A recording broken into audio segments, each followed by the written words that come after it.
ছোট থেকেই শুনেছিলাম মানুষ মানুষের জন্য। যত বড় হচ্ছি তত বুঝতে পারছি কথাটা একেবারেই ভুল।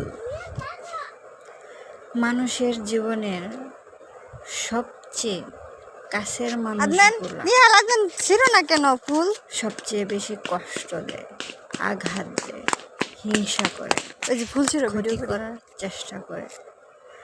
কখনোই সব ছিঁড়ে হালাইস না। দূরের মানুষ আয়া একটা মানুষের ক্ষতি করে, কষ্ট দেয়।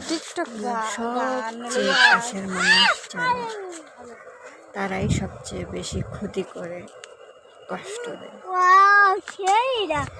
এমন একটা দুনিয়াতে আসছি মজার খাবার। ভাই বোনকে সহ্য করতে পারে না, বোন বোনকে সহ্য করতে পারে না, এবং কি